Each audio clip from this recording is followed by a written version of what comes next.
What's up, everybody? This is Rob Barrington here for another weekly challenge with the robots. And as you can see from this hand right here, we are playing a non-best hand tournament. We're playing kind of real bridge here. We're still playing with robots, but what I mean by real bridge is the hands are going to be very random in nature, right? So we're going to see decisions like this. We're going to be in the response chair now. We're going to have to make a few decisions on this hand, I'm sure. Folks, my voice is a little messed up, as you can tell. I'm going to push through this, and if you're a member of bridgelesson.com, which is free, by the way, you can join that whenever you want. You notice I pushed back a couple of my class dates a little bit just because of this annoying voice situation. So it's gotten much better, and it's less painful now to be speaking, but we are going to grind through this and through the content that's coming up this week. And let me just remind you of that, folks. Right now, I'm finishing up Raising in Competition. This complete guide is going to be spectacular. It's for any of you guys that want to get a lot of practice with your decision-making skills when the opponents are also in the auction, right? So this is really, really essential stuff because competitive auctions are just ubiquitous these days, right? People are getting in the auction early and often, and we want all the bids available to deal with that. And this course will dial you right into those best expert level understandings of just standard bids, right? We're going to do some conventional stuff, and in all of these complete guides, I have an expert / advanced section that you can dial into at any point. But really, I want to get you comfortable with all the normal bids, and I want you perfect on those because that'll give you an advantage in all of those competitive auctions. And once again, I have a partnership bidding course that is super popular. I did one for slam bidding. This one is for 2/1 game forcing, and that will be out, if not today, which is August 1st, it will be out tomorrow at the latest. Just again a little behind because of some voice issues due to just too much having fun apparently. All right, so let's jump back over to this first hand and let's look at our choices after we respond one spade, right? We're always going to show our 4-card spade suit, and we have a 10 count, right? 6+ points. Even though we're flat, right, our partner might not be, right? So here we give ourselves a chance to show our 4-card major, and now take a look. It went a spade and then a no trump, which I believe is just 15 to 18. Yep, there it is, 15 to 17 apparently. And that's just a natural no trump overcall. Now this is a 2-diamond bid, which should be a transfer to hearts, right? The robots play this as systems on. Let's think about this for a second, folks. We have 10 points, right? Our partner has at least 12 because they open the bidding. That's 22. Left-hand opponent has on average 16, so that's 38 points. So what do we expect this auction to be here, right? What's going to happen? Well, it's going to go 2 hearts, all pass, apparently. And that might be where we want to end this one. The real interesting question is, do we want to bid anything now, or do we want to bid anything after they bid 2 hearts? So the cool part about this is whenever you see an artificial bid to your right, you will know you'll have another bite at this apple, right? This auction's never going to end. So the question is, if we're going to bid now, what would we do? And the answer is we don't really have a call here, right? We kind of have this hand that's not quite invitational. It's just a flat 10 count. It has extra value with its intermediate cards here. But really, where do we belong on this one? Well, at this point, we don't have anything to offer other than what we've already done, which is show a 4-card spade suit. We should also recognize that here, when you see this auction and partner passes 1 no trump, especially for the robots, I can tell you that the robot does play, I believe they play support doubles here. Last time I checked, they were playing support doubles here. So partner has clearly denied 4 spades, but they I believe have denied 3-card spades in this spot because they could have made a support double. So here, we don't really have anything to volunteer. We're going to pass, and then it's going to go 2 hearts, pass back to us. And now comes the question, do we want to act here? And let me remind you guys, we're playing in imps. We're not playing match points. So at match points, it might be more crucial to make a call here in certain spots. However, East-West have not technically found a fit yet.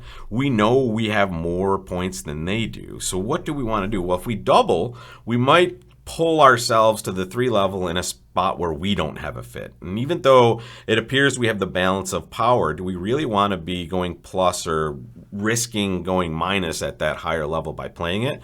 Or do we think our best spot for a plus score is here? And I would say without knowing too much about this hand, considering the auction, I would say we're way more likely to just go plus sitting back and defending here. And if we're not going plus in that way, maybe we just weren't destined to go plus in any way on this hand. So here, after we've responded, partner's done nothing after that. They haven't shown support. They haven't bid their own suit again. So we're going to let them play 2 hearts, and we're going to get our first shot at defense in this tournament. And now we see partner leads the king of hearts. Okay, great.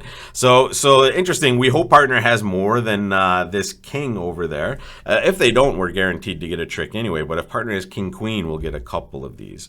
We should be playing trump suit preference usually in spots where it doesn't matter what we play. Here, unfortunately, it really matters what we play in this spot. So we would have to play the 2 regardless of this. And if this is a new concept for you folks, when you have worthless trumps. So let's say I have Jack 7-2, right? So let's say, or we can see the 7 in dummy. Let's say I have Jack 8-2, or maybe just 9-8-2, right? Completely worthless cards. The order in which I play these would tell my partner sometimes which of the remaining suits I might prefer, right? It's a very nice free piece of information usually for partner, and it's a good signal to kind of put on your card if you haven't discussed this with partner. Great spot where you're usually playing worthless cards. Now you can assign some meaning to them in most situations. So here we're just going to play low. Ooh, now it does look like partner has the queen. So now we're going to follow. And okay, so lefty looks like had ace 3rd of hearts, right? So partner has successfully drawn trump, at least from declare, saying we just need to draw 1 more trump. And it's weird that they ducked the 2nd heart there.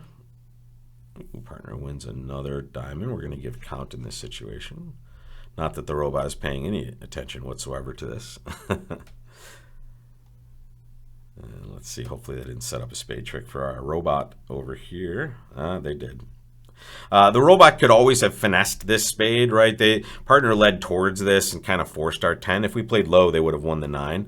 A better play by our robot partner would have been to not break spades at all and just let that kind of develop itself and make the robot actually take care of this situation. So here, notice I could lead a spade at this point. I would just be forcing partner or declare it to rough and dummy. You know what? I might just do that, actually.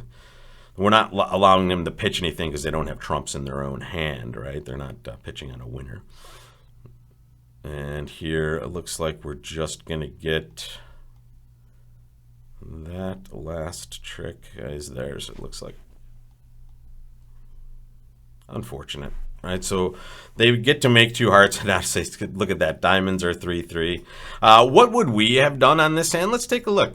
If we choose to do anything, we would have just probably doubled 2 hearts just to say, partner, I'd like you to bid something. And it looks like clubs wouldn't have been the worst possible spot. If we guess spades correctly, we'll lose 2 spades, we'll lose a heart and a diamond. And if we don't guess clubs, we might lose a club. So really, we might have gone minus, but we might have gone less minus in clubs. The problem is, we can't possibly know that when it goes 2 hearts pass back to us. What if partner just has, I don't know, an extra heart and 1 less club? Now we're just in a spot where we've taken a plus and turned it into a minus, right? So this is the tough part of bridge here, obviously. But this spot, I can't be too unhappy with this. Is there any way we could have beaten it? Let's see. It looks like on the heart lead, we do have a chance to beat it. So heart. And where did we go wrong here? So it went spade, queen, ace. Good. And there it is. Okay, so yeah, we needed a club at this point from partner. And in this way, we would have been able to kind of create a trick for ourselves before they were able to create a diamond trick. And then if we tap out that dummy of their trumps, we have a shot. But here, the spade just kind of cooks it for us. And especially notice, this is that position I was telling you. Here, the declare has a finesse position in spades. However, if our partner doesn't lead this, right? So let's take that out of the way. No, sorry, let me get rid of these double dummy spots here.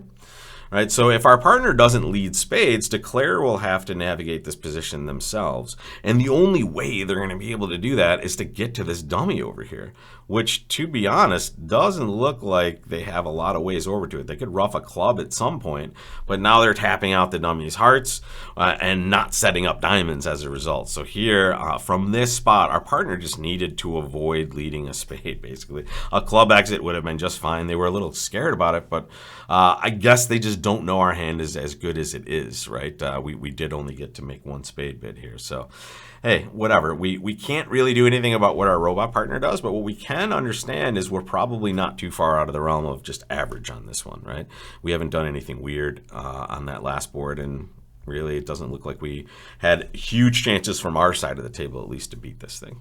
All right, let's take a look at the next board. Here we go, guys. Second seat. This is what a non-best hand tournament looks like. We are passing this thing. And it goes a spade, 2 clubs. Now, this is a Drury auction, and here we have nothing to say, but just recognize what's about to happen, right? Your right-hand opponent bid Drury. This is a 2-club bid, which says, hey, I have spade support, and I have a round and invitational hand at a maximum here. So we're just going to let this go, and now 4 spades, and we're going to get to play defense again.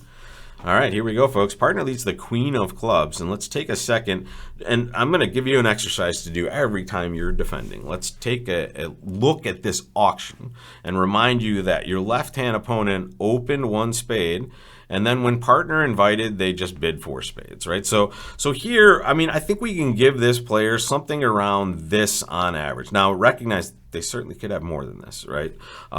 But this is about what they would need to accept this sort of invite from partner.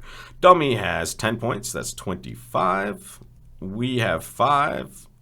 That's 30, which means, you know, on average, partner has about 10 points. The greater value in this hand, the less partner can have, right? So here, if we think partner has around 10 points on one of their best days, let's try to think about where those points could be. We know one of them is the jack of clubs, it looks like, if this is a normal lead.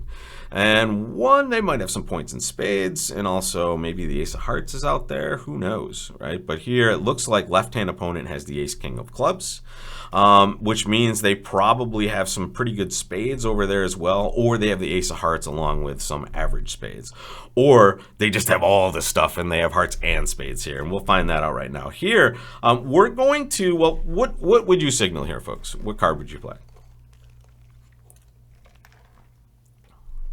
So it's important to recognize that partner's probably not going to get in right away, but also I really don't think I'm going to realize a ruff in this situation. And in fact, the 9 of clubs might be a somewhat useful card at some point on trick 2, right? Also, I really would like to set up maybe the diamond trick in my hand at some point also. So to avoid our partner setting up clubs, which if they try to give us a ruff, they might just set up that whole suit and give it to declare. I'm just going to discourage this suit and try to get partner off to a diamond lead if they get in, which who knows? This is the chance they have to get in, a spade. And here it goes low to the jack. That's a pretty good, powerful play there. Let's see if partner has a winner on the way back. No. Okay, so lefty had 6 spades and ace, king. They had all the good spades, right? So they had a very good spade suit here. Here we're going to discourage hearts. And now here the declare is just going to start setting up clubs themselves, unfortunately. They're going to cross over to a diamond. There it is. Now we really have to hope partner has the ace of hearts, because here comes a club. They're going to ruff that. And maybe they have a spade entry, actually. Ooh, there we go. Yes. All right, let's get that diamond on the table, partner. There we go, right? So here, I'm excited not because I'm beating this thing, right? I'm not excited because I'm beating it. I'm excited because I've taken the tricks I need to take before declare gets to take the rest. Notice whatever I lead is going to lead to a win in dummy, and then a lead of the 10 of hearts, or clubs, excuse me. And that will be a good trick. And notice when they rough that, now they've created the winner in clubs, and here it is, folks. One trick behind, folks. There it is. And we don't mind when they rough a winner either at the end, right? They could have maybe pitched a diamond at some point or a couple of diamonds, but they didn't get a chance to do that because we got all of our tricks as quickly as we could on this one. And notice it's probably going to show us that's the best we could have done, right? When you see this, folks, this is the 1 here, and it's kind of grayish. That means they're destined to take an over trick on this lead. Notice they would have taken 2 over tricks if partner ever decided to underlead their ace of hearts, which again is something you just never want to do, and I will show you why that's a bad thing. All right, so that's 2 hands in the books, 2 minus scores, but really this is the beauty of playing in a match or a challenge. We're likely just duplicating these scores, right? It's not a bad thing that we went minus 450. The opponents did something completely normal and came out with a normal score, and we took the most tricks we could. So here, Nothing bad on the scorecard just because we have 2 minus scores. That's why we have teammates at the other table challenging those robots with us. So, folks, this is the next hand we're going to deal with. Another 10 count, folks. Okay, it looks like we're getting the average hands out of the way. And this will be board 3 tomorrow, which will be episode 2, folks. And I'll see you here for that. And don't forget, folks, on bridgelesson.com this week, 2 massive courses and 2 of the better courses that are out there now. On this side, we have the complete guide to raising in competition that will finish loading today, which is August 1st. And on this side, we have the partnership bidding modules, which are super popular. It's a module where not only you can take a little bit of a lesson from a complete guide that it's associated with, but also grind through 40 different deals with your partner from both sides of the table. There's a really good partnership bidding exercise in all of these, and there's also a nice individual exercise for those of you that don't have partners on the ready at any moment. You can do this multiple times, and it is a lot of fun and will give you a ton of relevant practice. So I'll see you for those, and I'll see you back here for this weekly challenge tomorrow, where we will start off with, I think, a pass on this next hand, and we'll see where we end up, folks. So I'll see you for that. Take care, and have a good day, folks.